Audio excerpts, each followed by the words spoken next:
السلام علیکم ورحمۃ اللہ وبرکاتہ، نحمدہ ونصلی علی رسولہ الکریم، اما بعد فاعوذ باللہ من الشیطان الرجیم، بسم اللہ الرحمن الرحیم، رب اشرح لی صدری ویسر لی امری واحلل عقدۃ من لسانی یفقہوا قولی۔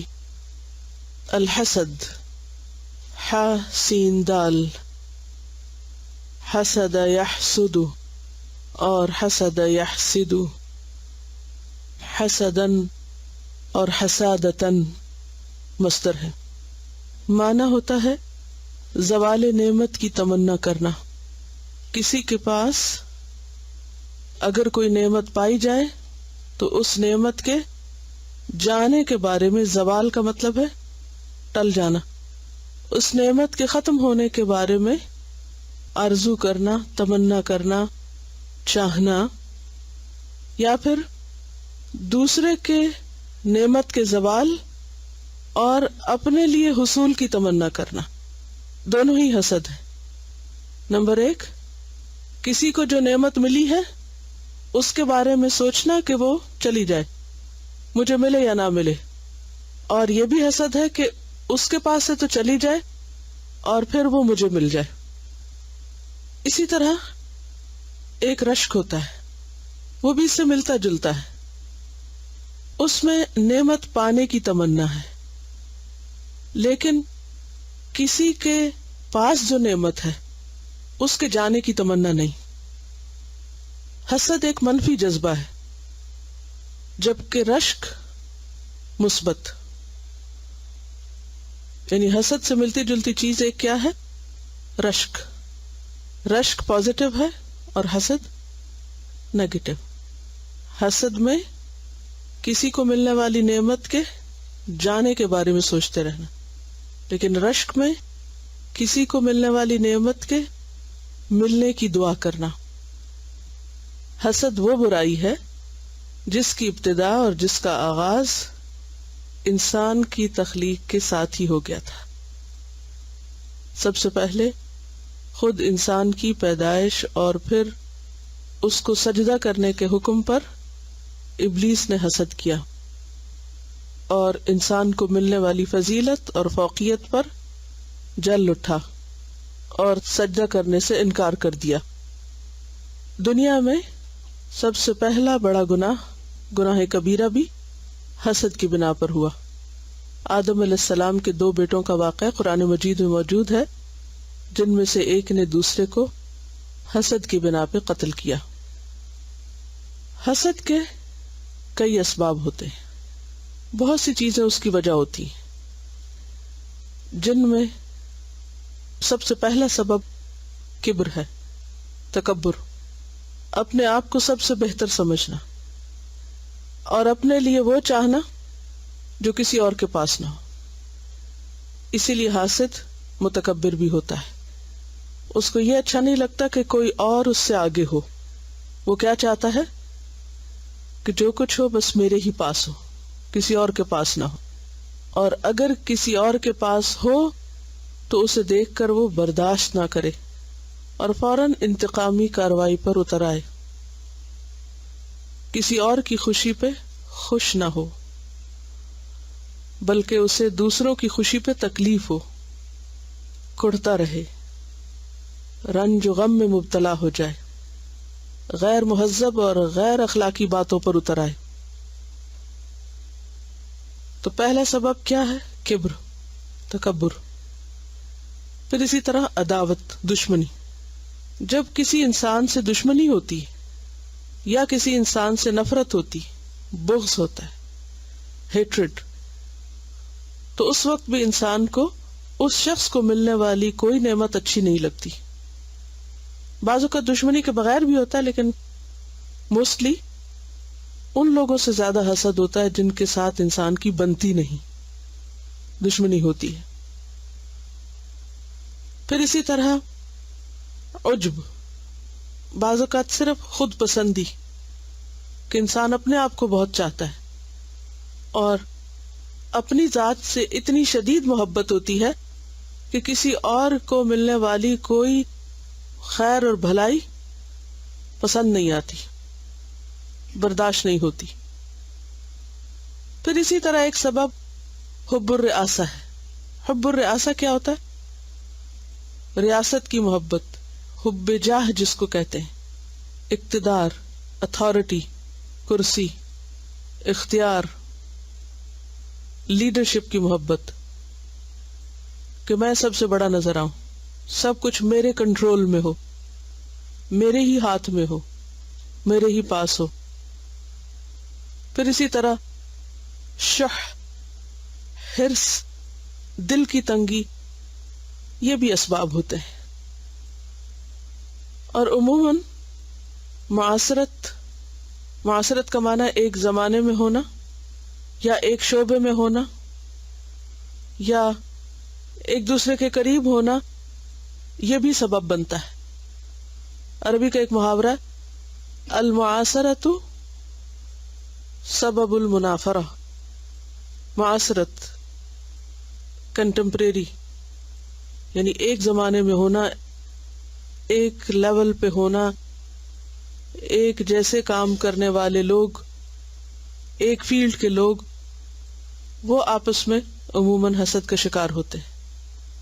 مثلاً ایک عالم سے حسد کرے گا، طب یا میڈیسن کے شعبے میں جو لوگ کام کر رہے ہیں ان کو آپس میں ایک دوسرے سے جلسی زیادہ ہوگی بنسبت کسی اور شعبے میں کام کرنے والے سے۔ ایک جگہ رہنے والے لوگ، ایک سٹیٹس کے لوگ، جیسے بہن بھائی ہونے کا رشتہ ایک جیسا ہوتا ہے، تو اس میں ہمیں بہت بڑی مثال ملتی ہے قرآن مجید سے، اخوان یوسف کی، کہ بھائیوں نے بھائی سے، جو کہ بہت ہی اچھا بھائی تھا، ہر طرح کی خوبیوں کا مالک تھا، اس سے حسد کی۔ تو عموماً ایک جگہ رہنے والے یا ایک جیسے سٹیٹس کے لوگ زیادہ ایک دوسرے سے حسد کرتے ہیں بنسبت دور کے لوگوں کے۔ وہ دوری وقت کے اعتبار سے بھی ہو سکتی ہے اور جگہ کے اعتبار سے بھی ہو سکتی ہے۔ جب لوگ مختلف جگہوں پر دور دور اپنے اپنی دنیا میں کام کر رہے ہوتے ہیں تو پھر اس میں اتنا زیادہ حسد نہیں ہوتا۔ جب مقابلہ ہوتا ہے، کمپیریزن ہوتا ہے، تو وہاں پر حسد کے جذبات بھی عموماً زیادہ ہوتے ہیں۔ پھر اس کے درجے بھی ہوتے ہیں، کوئی کم درجے کا ہوتا ہے، کوئی زیادہ درجے کا ہوتا ہے، لیکن انتہائی مہلک اور خطرناک بیماری ہے جو انسان کو کبیرہ گناہوں پر اکساتی ہے۔ قتل جو ہے یہ گناہوں میں بہت بڑا گناہ ہے، اور پہلے قتل کا سبب حسد ہی تھا۔ اب یہ بھی ہے کہ جب ہمیں حسد سے منع کیا گیا یا حسد ایک منفی چیز ہے تو سوال یہ پیدا ہوتا ہے کہ ایسا کیوں ہے، اس کا نقصان کیا ہے؟ لوگ کرنا چاہتے ہیں، کرتے رہے، فریڈم ہے، جو جس کا دل چاہے کرے۔ اسلام کیوں پابندی لگاتا ہے کہ حسد نہ کرو؟ کیونکہ حسد خوشیوں کا قاتل ہے، سکون کا قاتل ہے، ایسا زخم ہے جو کبھی نہیں بھرتا، دل کی بیماری ہے، امراض قلب میں سے، ہارٹ ڈیزیز میں سے۔ اگر کسی شخص کو ڈاکٹر یہ بتا دے کہ تمہیں ہارٹ ڈیزیز ہو گئی ہے تو اس شخص کا خوف کے مارے کیا عالم ہوگا۔ تو حسد روحانی طور پر انسان کے لیے قاتل ہے۔ جیسے جسم کے لیے کچھ چیزیں قاتل ہیں نا، زہر کا کھانا یا کچھ ایسی غذاؤں کا کھانا کہ جو انسان کو ہارٹ ڈیزیز میں مبتلا کر دے، تو عموماً لوگ کیا کرتے ہیں، کتنا بھی پسند ہو نہیں کھاتے۔ کیوں؟ دل کی بیماری میں مبتلا ہو جائیں گے، کیونکہ دل کی بیماری کیا ہے؟ مہلک ہے۔ مہلک کا کیا معنی؟ قاتل ہے۔ تو اسی طرح حسد انسان کی روحانیت کا قاتل ہے۔ کوئی شخص روحانی طور پر اسپرچولی ترقی نہیں کر سکتا، اسٹرانگ نہیں ہو سکتا، نیک عمل نہیں کر سکتا یا نیک عمل کی حفاظت نہیں کر سکتا جب تک کہ حسد سے نہ بچے۔ تو حسد انسان کے لیے سخت خطرناک چیز ہے۔ جیسے آگ لکڑی کی قاتل ہے، کتنی بھی عمدہ لکڑی ہو کتنی بھی قیمتی لکڑیاں کئی طرح کی ہوتی ہیں نا، کچھ لکڑیاں بہت قیمتی ہوتی ہیں، بہت ہی قیمتی، لیکن آگ یہ نہیں دیکھتی کہ وہ کس لکڑی کو کھا رہی ہے. اسی طرح حسد بھی یہ نہیں دیکھتا کہ وہ کس نیکی کو کھا رہا ہے، وہ انسان کے بڑے بڑے اعمال کو تباہ کر کے رکھ دیتا ہے، اور اس طرح اندر داخل ہو جاتا ہے کہ انسان کو پتہ بھی نہیں چلتا کہ وہ حسد کا شکار ہو گیا. سمپٹمز کیا ہوتی ہیں، علامتیں کیا ہوتی ہیں جو انسان کو نظر آتی ہیں؟ حاسد کسی کی تعریف پر کبھی خوش نہیں ہوتا، کسی دوسرے کی تعریف اچھی نہیں لگتی، کسی دوسرے کو ملنے والی نعمت اچھی نہیں لگتی، اور وہ اس وقت بھول جاتا ہے کہ کسی کے لیے برا چاہنا دراصل اپنے لیے چاہنا ہے. حدیث میں آتا ہے نا، من ضار ضار اللہ بہ، جو کسی کا نقصان کرے گا اللہ اس کا نقصان کرے گا. آپ کسی کا برا چاہتے ہیں، اللہ آپ کے لیے برائی یا تکلیف کا راستہ کھول دے گا.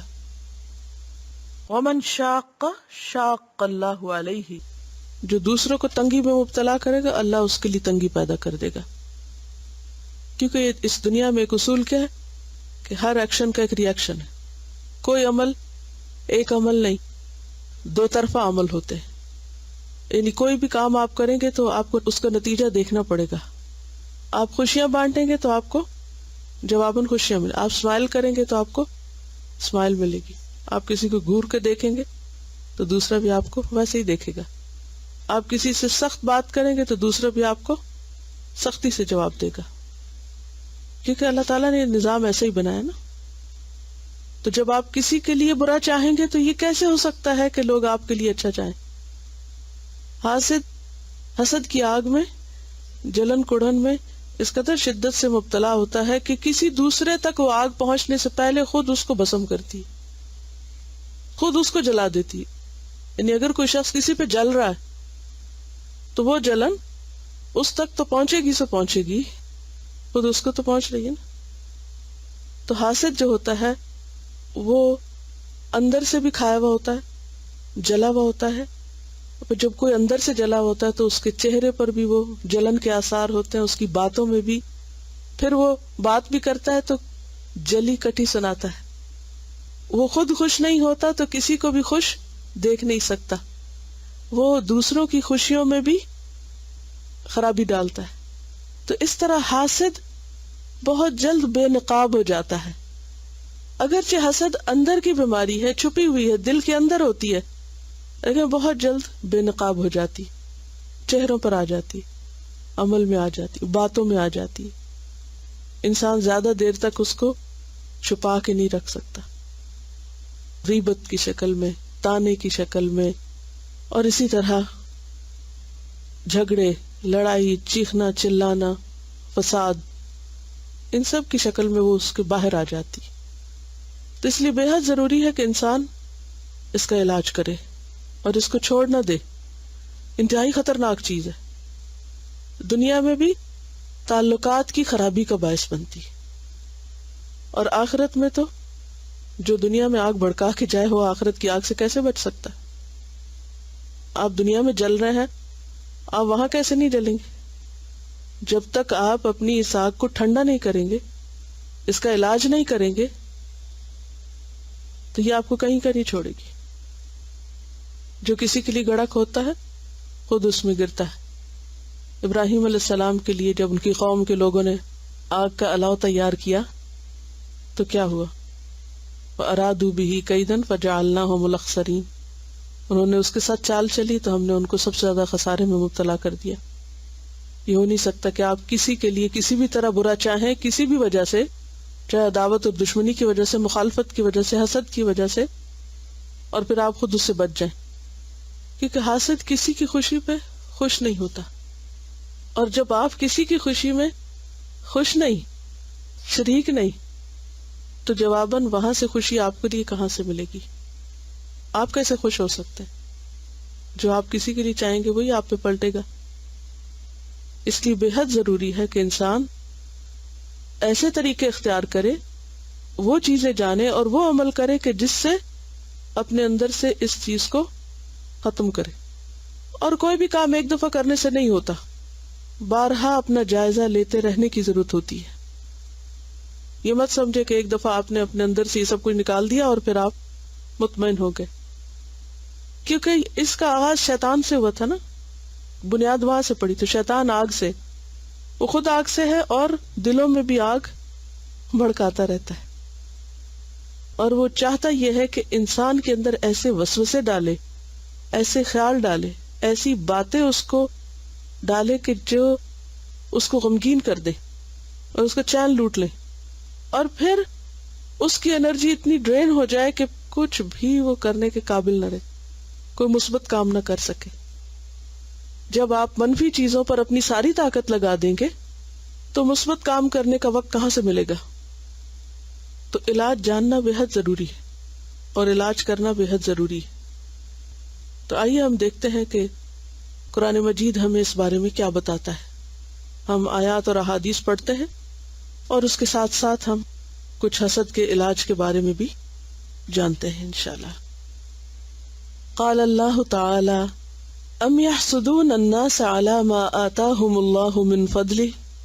اللہ تعالیٰ کا ارشاد ہے، پھر کیا یہ دوسروں سے اس لیے حسد کرتے ہیں کہ اللہ نے انہیں اپنے فضل سے نواز دیا. ام کیا، یحسدون وہ حسد کرتے ہیں.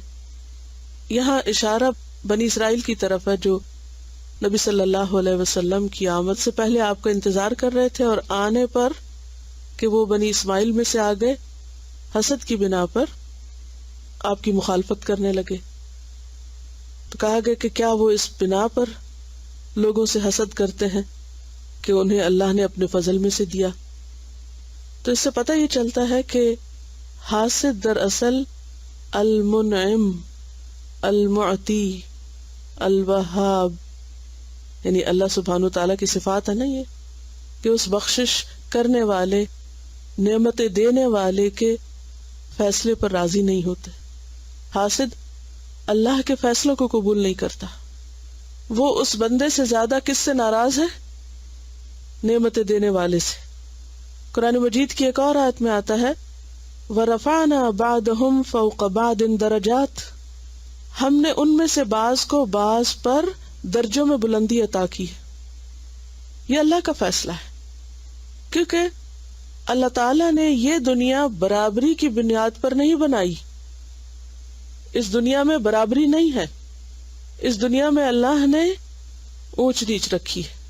عام طور پہ مثال سے کیسے سمجھاتے ہیں کہ 5 انگلیاں برابر نہیں.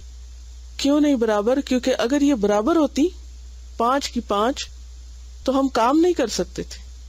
اگر ہمارا انگوٹھا بھی یہ سب سے بڑی انگلی کی طرح بڑا ہوتا، سائز میں لمبا ہوتا، تو آپ کو سوچئے کہ جو کام ہم اس سے اس وقت اس شیپ میں، یعنی دیکھا جائے تو لینتھ میں سب انگلیوں سے چھوٹا ہے، لیکن مضبوطی میں اور کام میں اس کا کام مختلف ہے. جو یہ کرتا ہے، جو سب چاروں کو سپورٹ دے رہا ہوتا ہے اور ان کے ساتھ مددگار کے طور پہ کام کرتا ہے، وہ کام ہم اس ہاتھ سے نہ لے سکتے. ہمارے سارے دانت اگر ایک ہی شکل کے ہوتے تو ہم چبا نہیں کچھ سکتے تھے، کھا نہیں سکتے تھے. اسی طرح باقی چیزیں بھی. تو کائنات میں اللہ سبحانہ وتعالیٰ نے برابری نہیں رکھی، درجوں کا فرق رکھا ہے، کمی بیشی رکھی ہے. کیوں؟ اس لیے کہ اسی سے دنیا کا نظام چلتا ہے. انسانوں میں بھی اونچ نیچ کیوں رکھی؟ تاکہ دنیا کا نظام چل سکے. اس کی وجہ کیا بتائی گئی؟ لیتخذ بعضهم بعضا سخریا، تاکہ بعض سے کام لے سکے، بعض کے کام آئے. اگر سب کو وہ سب مل جاتا جو سب چاہتے ہیں تو کیا ہوتا؟ کوئی کسی کے کام آتا؟ انسان چونکہ مختلف طرح کی کمی کا شکار ہے اور اپنی ان کمیوں اور ضروریات کو پورا کرنے کے لیے دوسرے کا محتاج ہے. جب وہ دوسرے کا محتاج ہوتا ہے تو پھر اس کے دل میں اس کے لیے نرمی پیدا ہوتی، پھر وہ دوسرے کی طرف جھکتا ہے. تو آپ دیکھیں گے کہ دنیا میں کوئی آپ سے بڑا ہے اور کوئی چھوٹا ہے، اور یہ سب کے ساتھ ہے. قد میں، سائز میں، علم میں، مال میں، خوبصورتی میں، کوئی آپ سے آگے ہے اور کوئی آپ سے پیچھے. اور یہ کس لیے ہے؟ کہ ہمارا امتحان لیا جائے، کیونکہ ہم یہاں امتحان کے لیے. امتحان کیا ہے؟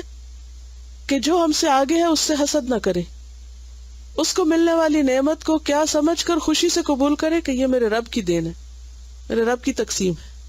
اور جو ہم سے پیچھے ہے، کم ہے، اس کے ساتھ کیا معاملہ کرے کہ اس کو اپنے سے حقیر نہ سمجھے، اس کی ضرورت پوری کرنے والے بنے، اس کے کام آنے والے بنے. تو بات یہ ہے کہ اللہ کے فیصلے نہیں بدلتے، یہ فرق کوئی نہیں مٹا سکتا، ہمیشہ سے رہا ہے اور جب تک دنیا قائم ہے یہ فرق رہے گا، یہ ختم نہیں ہو سکتا. اس فرق کو مٹانا ان نیچرل ہوگا. تو جو نیچر کے خلاف، فطرت کے خلاف لڑتا ہے وہ دراصل اپنے آپ سے لڑتا ہے اور اپنا نقصان کرتا ہے، پھر وہ خود ہی کو کل کرے گا.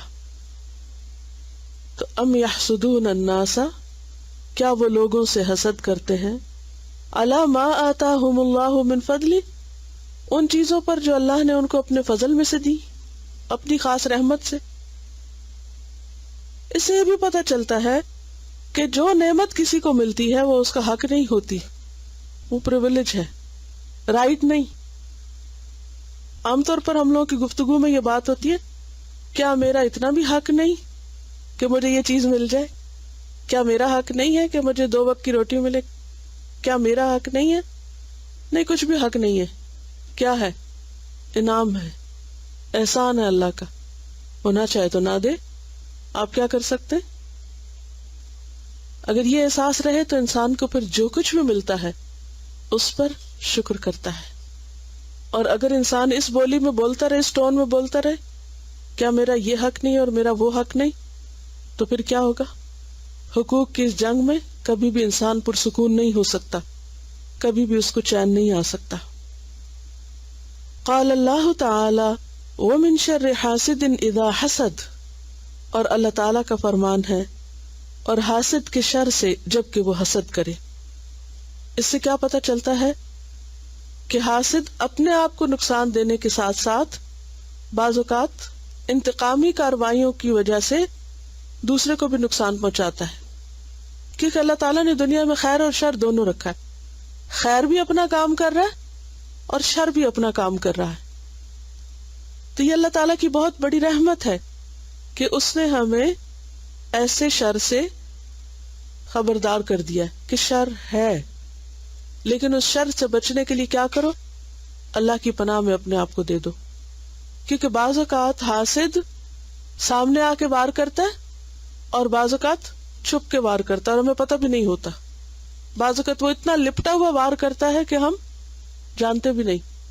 اور اس میں خاص طور پر ابلیس، شیطان، وہ بعض اوقات کسی خراب بات کو، غلط چیز کو ہمیں اتنا خوبصورت بنا کے پیش کرتا ہے کہ ہم اس کے جھانسے میں آ جاتے اور بہت بڑا غلط کام کر لیتے. اور جب ہم ریئلائز کرتے کہ ہم نے غلطی کی تو وقت گزر چکا ہوتا ہے.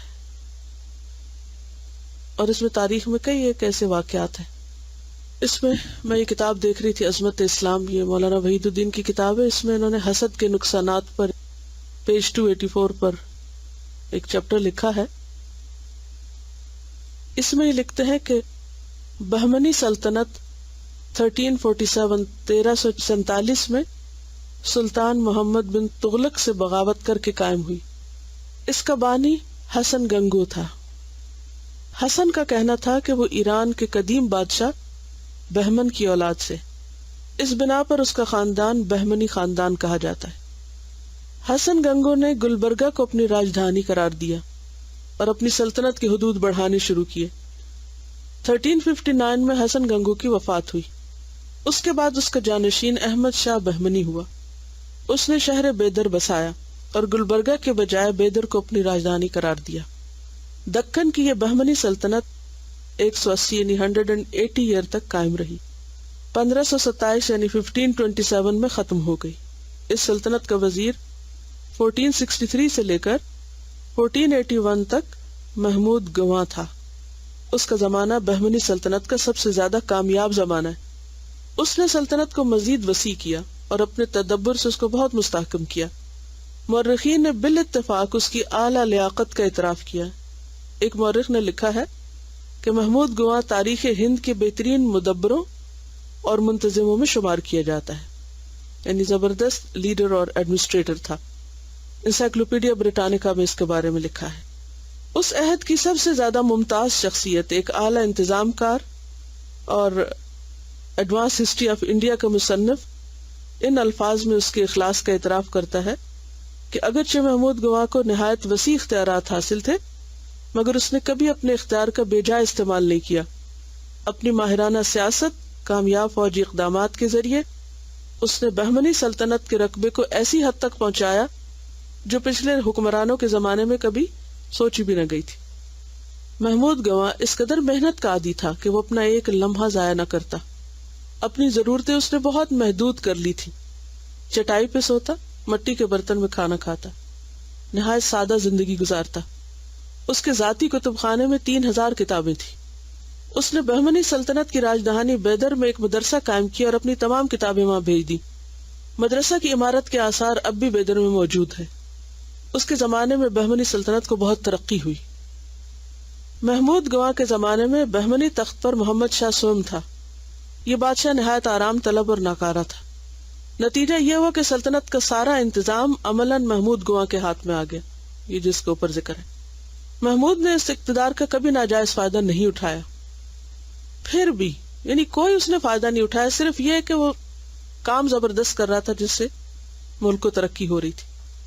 پھر بھی دربار کے عمراء اس کے قوت اور اثر کو دیکھ کر اس سے جلنے لگے.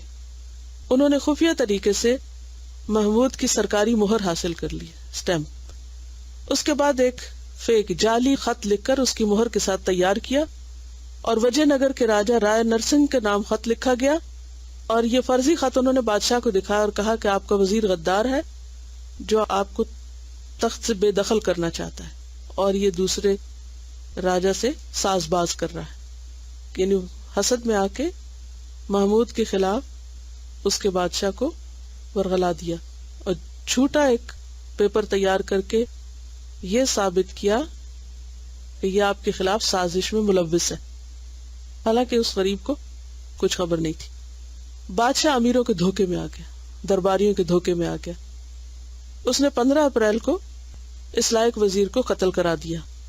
بعد کو بادشاہ کو پتہ چلا اس نے غلطی کی، پتہ چل گیا کہ یہ سب دھوکا ہوا. اسے بے حد صدمہ ہوا کہ اتنے اچھے انسان سے ہاتھ دھو بیٹھا، یہاں تک کہ وہ خود بھی 1 سال کے اندر 12 مارچ کو مر گیا. محمود کے خلاف اس شرمناک سازش کا اصل دماغ ملک نائب تھا، مگر محمود کے بعد اس کو بھی چین نصیب نہ ہوا. دربار میں اس کے مخالف پیدا ہو گئے، دوبارہ اس کے خلاف سازش ہوئی. 1486 میں ملک نائب کو بے دردی کے ساتھ قتل کر دیا گیا. مقتول کے خاتمے کے صرف 5 سال بعد خود قاتل بھی ذلت کے ساتھ ختم ہو گیا. محمود کے قتل کے بعد بہمنی سلطنت دوبارہ سنبھل نہ سکی. 1524 میں اس کے آخری حکمران کی وفات کے ساتھ بہمنی سلطنت کا خاتمہ ہو گیا. اس کے بعد اس علاقے میں بغاوتیں ہوئیں اور ایک سلطنت 5 سلطنتوں میں تقسیم ہو گئی. آغاز کہاں ہوا تھا؟ ایک سازش سے. اور سازش کس کے خلاف تھی؟ ایک انتہائی مخلص اور کام کرنے والے انسان کے کہ جس کو کسی سے کچھ لینا دینا نہیں تھا. ایک شخص جو چٹائی پہ سوتا ہو اور مٹی کے برتن میں کھاتا ہو اور ایک لمحہ ضائع کیے بغیر لوگوں کی خیر اور بھلائی کے کام کر رہا ہو. اسے اپنی ذات کے لیے تو کچھ بھی نہیں چاہیے تھا، لیکن چونکہ اپنے کام کی وجہ سے وہ بادشاہ کا محبوب نظر تھا، یہ بات اچھی نہیں لگی تو جھوٹی سازش تیار کر کے نقصان پہنچایا گیا. تو اس سے آپ دیکھیں کہ وہ ایک شخص کے خلاف سازش نہیں تھی. حاسد کا شر بعض اوقات ایک شخص کے خلاف نہیں ہوتا، اور حاسد جو ہوتا ہے وہ عام بندوں سے تو حسد نہیں کرتا جو اس سے کم ہوتے. وہ کس سے حسد کرتا ہے؟ جو اس سے زیادہ ہوتے. اب جب وہ اس سے حسد کرتا ہے اور اس کو نقصان دینا چاہتا ہے تو وہ یقیناً ایسا شخص ہوتا ہے کہ جس کا پھر اپنی خیر و خوبی کی وجہ سے کوئی انفلوئنس ہوتا ہے، یا وہ کوئی کارآمد شخص ہوتا ہے. اب جب آپ کسی کارآمد شخص کو کوئی نقصان پہنچاتے تو اس کے ذریعے صرف اس کی ذات نہیں، اس سے پہنچنے والی خیر جو سب کو پہنچ رہی ہوتی ہے ان سب سے بھی آپ اس کو محروم کر دیتے ہیں۔ لہذا یہ جرم کوئی چھوٹا جرم نہیں، اور حسد کا شر کوئی معمولی شر نہیں۔ اس لیے اللہ سبحانہ وتعالی نے ہمیں خود دعا سکھائی، کس بات کی؟ کہ وَمِن شَرِّ حَاسِدٍ إِذَا حَسَدَ۔ آپ کو تو پتہ بھی نہیں ہوگا کہ کون کہاں کیا کر رہا ہے۔ اور آپ دیکھیے کہ یہ سوچ ہر معاشرے کے اندر کسی نہ کسی طرح پائی جاتی ہے، یعنی حسد ہر معاشرے کے اندر ہے۔ حسد کے مختلف جو سمٹمز ہیں یا مختلف طرح سے اس کو اکنالج کرنا، یہ بھی پایا جاتا ہے مختلف معاشروں کے اندر۔ اسی لیے آپ دیکھیں گے کہ حاسد کی نظر لگنا اور پھر اس نظر کے علاج کے لیے بہت سے لوگ ٹوٹکے بھی کرتے رہتے ہیں۔ مثلا جب بچہ پیدا ہوتا ہے تو بعض اوقات اس کے ماتھے پہ تل لگا دیتے ہیں کالا، یا اس کے پاس چھری رکھ دیتے ہیں۔ بعض لوگ گھر میں آئینہ رکھتے ہیں، بعض اوقات اور بھی کچھ طریقے اختیار کیے جاتے ہیں، اور اس کا مقصد کیا ہوتا ہے؟ نظر نہ لگے، حاسد کے حسد اور شر سے بچنے کے لیے۔ لیکن اللہ تعالیٰ نے ہمیں اس سے بچنے کے لیے بہترین طریقہ سکھایا ہے، اور وہ کیا کہ ہر نماز کے بعد یہ صورتیں پڑھی جائیں، صبح اٹھتے ہوئے پڑھی جائیں، رات کو سوتے وقت پڑھی جائیں، اور انسان مسلسل اللہ کی مدد مانگتا رہے۔ اور جب کوئی نعمت اچھی لگے اپنی یا کسی کی تو کیا پڑھے؟ ماشاء اللہ لا قوت الا باللہ۔ یہ ماشاء اللہ کا مطلب کیا؟ جو اللہ نے چاہا، یعنی اگر کسی کو کچھ ملا ہے تو یہ اللہ کی چاہت ہے، اللہ سبحانہ و تعالیٰ کا فیصلہ ہے، آپ اس فیصلے پہ ناراض کیوں ہیں؟ اب دیکھیے کہ دنیا میں حسد انفرادی سطح پر بھی ہوتا ہے اور اجتماعی سطح پر بھی، قومیں قوموں سے بھی کرتی ہیں اور افراد افراد سے بھی۔ افراد کے حسد میں تو انڈیویجولی کسی بھی لیول پر حسد ہو سکتا ہے، لیکن اقوام سے حسد، جیسے بعض اوقات ویسٹ کے خلاف لوگ کس لیے بولتے رہتے ہیں، ان کی ترقی کو دیکھ کر کوئی نہ کوئی نقص نکالتے رہتے ہیں، اور ان کی اخلاقی خرابیوں کے اوپر زیادہ سے زیادہ بات ہوتی ہے۔ ٹھیک ہے، وہ سب موجود ہے، لیکن اس کے اوپر فرض کیا ہے کہ پھر آپ اس کی اصلاح کی کوئی کوشش کریں۔ لیکن بعض اوقات کسی بھی قوم یا ملک یا علاقے کی ترقی دیکھ کر کہیں کوئی تعریف ہو رہی ہو تو وہاں صرف خامیوں پہ بات شروع کر دینا، یہ کیا ہے؟ یہ بھی حسد کی نشانی۔ کارل مارکس نے جو تحریک شروع کی تھی اس کی بنیاد بھی، یعنی اشتراکیت کی بنیاد کیا تھی؟ کس کے خلاف حسد تھا؟ کس کے خلاف نفرت تھی؟ رچ لوگوں کے، مالداروں کے خلاف، یعنی وہ غریبوں کی ہمدردی میں کم اور امیروں کی نفرت میں زیادہ تھی۔ کیونکہ بعض اوقات لوگوں کو کسی اچھے کاز کے لیے جمع کرنا مشکل ہوتا ہے، کہ لوگوں کو اگر یہ کہا جائے کہ آؤ غریبوں کی ہمدردی میں مل کے کوئی کام کرتے ہیں تو کتنے لوگ کام کریں گے؟ لیکن اگر لوگوں کو اس پہ اکٹھا کیا جائے کہ آؤ فلاں فلاں کی نفرت میں کام کرتے ہیں یا ان کے خلاف ریاکشن کرتے ہیں، تو دنیا میں بہت ساری موومنٹس کے پیچھے آپ دیکھیں کہ وہ ریاکشن ہو، ریاکشنری تحریک ہے، ریاکشنری موومنٹس۔ اور ریاکشنری موومنٹس عموماً انسانوں کے فائدے میں کم ہوتی ہیں اور نقصان میں زیادہ، کیونکہ وہ چلانے والے اور اس کے لیے کام کرنے والے جب ختم ہوتے ہیں تو پھر آہستہ آہستہ وہ بھی دم توڑ دیتی ہیں، وہ بھی ختم ہو کے رہ جاتی ہیں، کیونکہ اس کی کوئی بنیاد نہیں ہوتی۔ وَمَثَلُ كَلِمَةٍ خَبِيثَةٍ كَشَجَرَةٍ خَبِيثَةٍ اجتثت من فوق الارض ما لها من قرار۔ ایسی چیزیں قرار نہیں پکڑتی۔ کوئی عمل جو آپ صرف کسی ریاکشن میں کر رہے ہیں، کسی کی نفرت میں کر رہے ہیں، کسی کے خلاف ہو کے کر رہے ہیں، تو وہ زیادہ دیر نہیں چلے گا، دنیا میں بھی اور آخرت میں تو اس کے لیے کوئی اجر ہے ہی نہیں۔ اگرچہ نفرت پر مبنی کام جو ہوتے ہیں وہ بظاہر بہت فورسفل ہوتے ہیں، انہیں بڑی قوت ہوتی، کیونکہ نفرت بھی ایک بہت شدید قوی جذبہ ہوتا ہے انسان کے اندر، اور اس کے اندر بعض اوقات بڑے بڑے رسک لینے اور بڑے بڑے چیلنجز قبول کرنے کی جرت پیدا کر دیتا ہے جو عام طور پر آپ نہیں پیدا کر سکتے. آپ دیکھیں گے کہ غصے کی وجہ سے آپ کے اندر جو طاقت پیدا ہوتی ہے، چاہے وہ تھوڑی دیر کے لیے پیدا ہو، وہ عام حالات میں نہیں دکھائی دیتی، یا کسی بہت اچھے کام کو کرنے کے لیے عمومی طور پر وہ آپ کے اندر نہیں ہوتی. تو نیگیٹو فورسز جو ہے انسان کے اندر وہ بہت شدید ہیں، لیکن یہ یاد رکھیے کہ وہ لاوے کی طرح پھٹتی ہیں، لیکن ہر اٹھنے والا لاوا اگرچہ تباہی لاتا ہے، پھر کیا ہوتا ہے بالآخر؟ ٹھنڈا ہو جاتا ہے، ختم، جزیرہ ہی بن جاتا ہے نا، بنجر.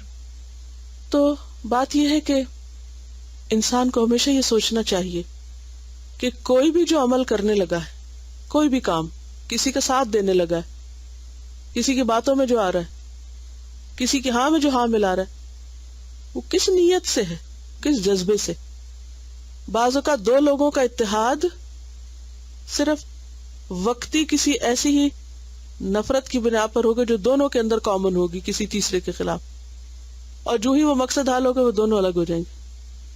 اسی لیے پیچھے ہم نے پڑھا تھا نا کہ من احب للہ و ابغض للہ و آطا للہ و منع للہ فقد استکمل الایمان. جس نے اللہ کے لیے محبت کی، اللہ کے لیے بغض رکھا، کیونکہ حسد کے پیچھے بغض ہوتا ہے نا، نفرت ہوتی. ابن زبیر سے روایت ہے، نبی صلی اللہ علیہ وسلم نے فرمایا کہ دب الیکم داء الامم قبلکم، تمہارے اندر پچھلی اقوام کی بیماریاں چپکے سے آ جائیں گی. دبیب ہوتا ہے نا، آہستہ چال سے، تھوڑے تھوڑے تھوڑے تھوڑے کرتے ہوئے گھس جانا کسی چیز. دابہ اسی سے. البغضاء والحسد، بغض اور حسد. والبغضاء اور بغض ہی الحالقہ، حالقہ قاف سے، حالقہ نہیں ہے، حالقہ مونڈ دینے والی ہے، اریز کر دینے والی ہے. لیس حالقۃ الشعر، بال مونڈنے والی نہیں، ولیکن حالقۃ الدین، دین کی صفائی کر دینے والی. تو بات یہ ہے کہ جب تک بغض اللہ کے لیے نہ ہو، اپنے نفس کے لیے ہو، تو وہ دین کی صفائی کر دیتا ہے. اس سے کئی اور خرابیاں پیدا ہوتی. وہ آگ ہے جو نیکیوں کو ختم کر کے رکھ دیتی ہے. تو من احب للہ و ابغض للہ، جس نے اللہ کے لیے محبت کی اور اللہ ہی کے لیے بغض رکھا، اس نے اپنا ایمان مکمل کیا. اور ایسی ہی محبت جو اللہ کی خاطر ہو وہ پائیدار ہوتی، وہ باقی رہتی ہے. وہ کیسے باقی رہتی؟ کیونکہ اس میں ذات نہیں ہوتی، اللہ کی رضا ہوتی. پھر انسان دوسرے کی غلطیوں، کمی کوتاہی کو معاف کرتا رہتا ہے. لیکن جہاں ذات انوالو ہوتی ہے، وہاں انسان کسی کی خوبی بھلائی دیکھ کے، اگر کسی کو اپنے سے آگے نکلتا دیکھے تو حسد میں مبتلا ہو کے ساری محبت کو صاف کر دیتا ہے. پھر وہ محبت نہیں باقی رہتی، وہ محبتیں نفرتوں میں بدل جاتی، وہ دوستیاں دشمنیوں میں بدل جاتی ہیں، کیونکہ وہ احب للہ ہی نہیں تھا، ابغض للہ ہی نہیں تھا. تو بغض جو ہے وہ حسد کا سبب ہے، عداوت. اور جب دل میں بغض اور نفرت آتی ہے کسی کی، تو پھر انسان بعض اوقات بظاہر بڑے بڑے غلط کام بھی کر جاتا ہے. تو بے حد ضروری ہے کہ انسان اس شر کو اپنے دل سے نکالے. عن ابی ہریرہ ان رسول اللہ صلی اللہ علیہ وسلم قال لا يجتمعان في قلب عبد الایمان والحسد، رواہ النسائی. سیدنا ابو ہریرہ رضی اللہ عنہ سے روایت ہے کہ رسول اللہ صلی اللہ علیہ وسلم نے فرمایا، آدمی کے دل میں ایمان اور حسد جمع نہیں ہو سکتے. سب مل کے پڑھیے.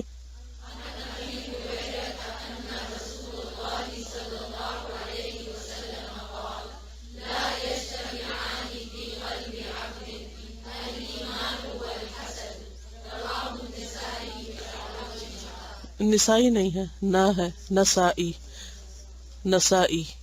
نساء عورتوں کے لیے آتا ہے، یہ نساء ایک جگہ کا نام ہے، نسائی. ٹھیک ہے.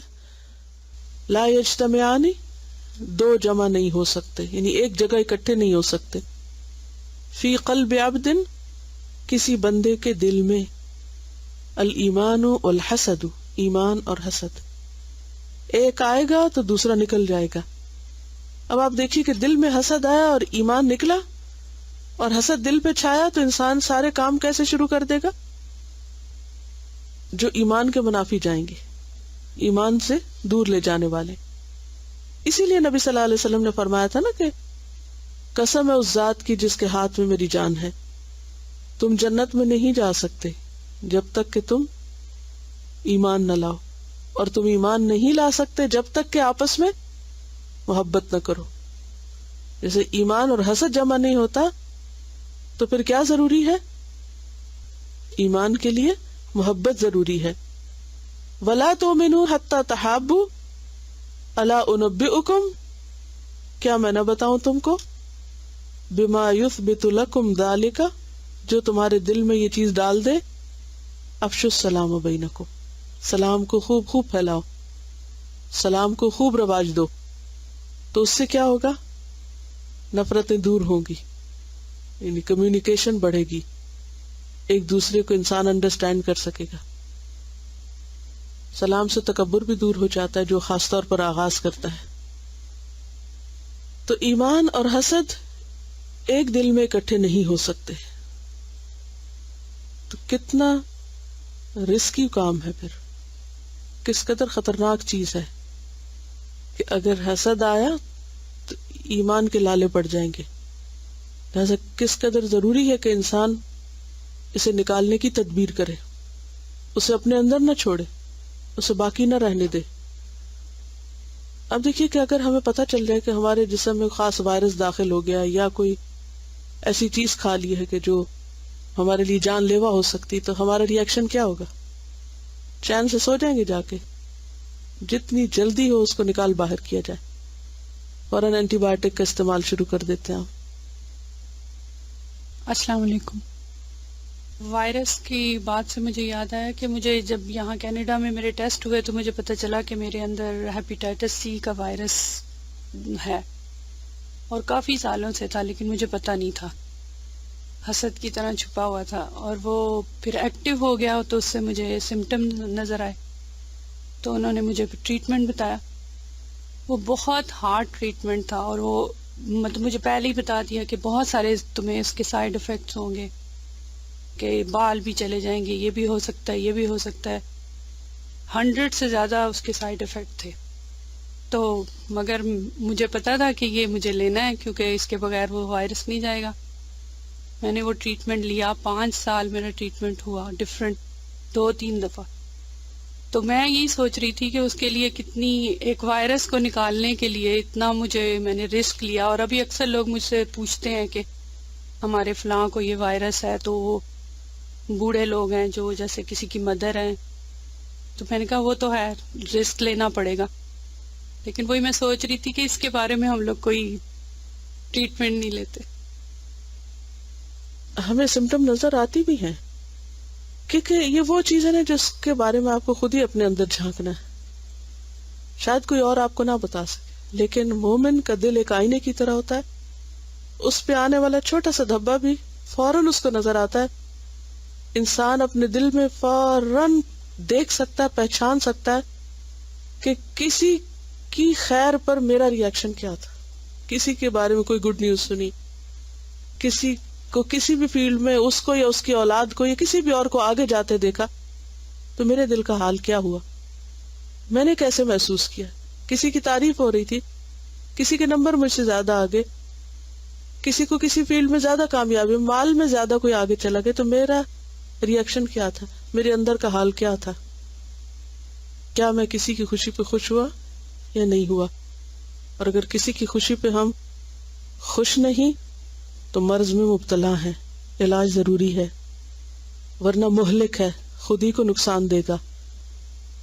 سبحانک اللہم و بحمدک نشہد ان لا الہ الا انت نستغفرک و نتوب الیک. السلام علیکم و رحمۃ اللہ وبرکاتہ.